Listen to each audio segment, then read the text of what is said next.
मित्रांनो, धम्मचक्र प्रवर्तन दिनाच्या आपल्या सर्वांना हार्दिक शुभेच्छा।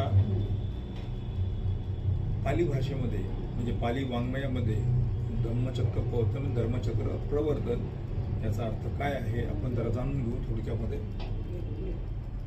परिवर्तन आणि प्रवर्तन हा शब्द जरा घोळ करतात काही लोक, तो एक समजून घ्या। प्रवर्तन म्हणजे जे चक्र थांबलेलं आहे त्याला पुन्हा फिरवणं। जसं की धर्म, जगामध्ये धर्म एकच आहे, लक्षात घ्या। तो दुःख मुक्तीचा मार्ग सांगतो तोच धर्म आहे। इतर धर्म सगळे संप्रदाय आहेत, त्यामुळे तो दुःख मुक्तीचा मार्ग, तो मार्ग थांबलेला असतो। तो मार्ग पुन्हा प्रवर्तित करणं म्हणजे 28 बुद्ध जे झालेले आहेत त्या प्रत्येक बुद्धाने ते प्रवर्तन केलेलं आहे। तर भगवान बुद्धांना बुद्धगया येथे ज्ञान प्राप्त झाले। ती ज्ञान प्राप्ती झाली म्हणजेच पहिलं धम्मचक्र प्रवर्तन झालं।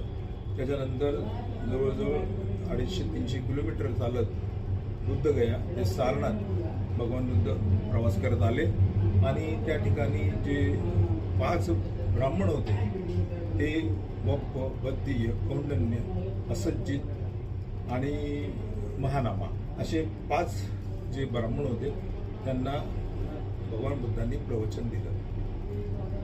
हे सर्व जे 5 ब्राह्मण होते यांनी अनेक ध्यानधारणा पूर्ण केल्या होत्या पूर्वीच, म्हणजे 8 ध्यान पूर्ण केले होते कौंडिन्य यांनी। म्हणून भगवान बुद्धांना पहिल्याच प्रवचनामध्ये भगवान बुद्धांच्या कौंडिन्य हे श्रोतापन्न झाले, म्हणजेच बुद्धत्वाच्या मार्गावर आरूढ झाले। श्रोतापन्न, सकृतगामी, अनागामी, अर्हत या प्रक्रिया भगवान बुद्धां म्हणजे बौद्ध बनण्याच्या प्रक्रिया आहेत। व भगवान बुद्धांनी कौंडिन्यांना म्हणाले आओ शिवो कौंडिन्य।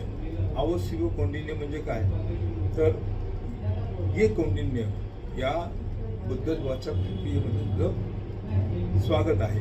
नंतर 5 दिवसानंतर भगवान बुद्धांनी म्हणजे 5 दिवस सतत प्रवचन चालू होतं। 5व्या दिवशी त्यांना या लखन सुत्त म्हणतात। ते लखन सुत्तानंतर हे 5ही जे पंचमुखीय भिक्खू होते किंवा ब्राह्मण होते हे 5ही श्रोतापन्न झाले। म्हणून ते सुद्धा आपण म्हणू शकतो की धम्मचक्र प्रवर्तन झाले। पाली भाषेमध्ये धम्मचक्र प्रवर्तनचा एवढाच अर्थ आहे। धन्यवाद।